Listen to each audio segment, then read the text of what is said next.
अगर आप बोरो नहीं कर रहे हैं और अपनी अफोर्डेबिलिटी देखना चाहते हैं तो ये आंकड़े वाकई भयावह हैं। इन आंकड़ों के अनुसार मुंबई में average house hold income top 5% population का 10.7 लाख पर ईयर है, और अगर इसमें ग्रॉस सेविंग रेट 30.2% का आ रहा है तो 110 स्क्वायर मीटर यानी 1184 स्क्वायर फीट का घर खरीदने के लिए कितने साल की इनकम आपको चाहिए होगी? क्या आप अंदाजा भी लगा सकते हैं? 109 साल। इंडिया के सबसे कॉस्टलीस्ट प्रॉपर्टी मार्केट में मुंबई आता है, जहां आपको घर खरीदने के लिए 109 साल की इनकम सेव करनी पड़ेगी। दूसरे नंबर पे आता है गुड़गांव। गुड़गांव में average house hold income top 5% का 11.7 लाख है, और इसके अनुसार आपको 64 साल की इनकम सेव करनी पड़ेगी। पटना जैसे छोटे टियर 2 सिटीज में भी ये 45 साल का निकल कर आता है। दिल्ली में ये 35 साल का निकल कर आता है। अब बात अगर हम करें राजस्थान में, जयपुर वगैरह शहरों में, वहां भी आपको 16 साल का आता है।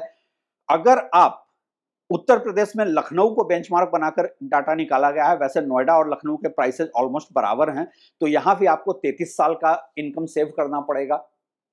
क्या आप अंदाजा कर सकते हैं? घर खरीदना मतलब कि 3 जनरेशन 4 जनरेशन काम करे तब जाकर नेक्स्ट जनरेशन घर खरीद पाएगा। जाहिर सी बात है, अगर आपको 60 साल 65 साल 109 साल का ये बेंचमार्क आ रहा है तो इस बेंचमार्क पे आप अपनी जिंदगी में तो नहीं खरीद सकते हैं। और यहीं पे मेरा एक बुनियादी विरोध रहा है घर खरीदने को लेकर। ये जो बिल्डर और उनका पूरा इकोसिस्टम आपको ये बता रहा है कि आपको घर खरीदना फायदे का सौदा है, एक ऐसा आपको फैंटेसी जोन में ये ले जा रहे हैं जहां आप अपनी पेरेंटल प्रॉपर्टी बेच रहे हैं। क्योंकि सीधी सी बात है, 60 साल 80 साल 100 साल आपने कोई पैसे तो कमाए नहीं है। आप अपने गांव में, अपने होम टाउन में पिछले 3-4 सालों में आपके एंसेस्टर्स ने जो पैसे कमाए हैं सबको बेचकर आप यहां घर खरीद रहे हैं, और फिर हर लेवल पे आप एक्सप्लॉयटेशन के भी शिकार होते हैं। घर मिलेगा या नहीं मिलेगा?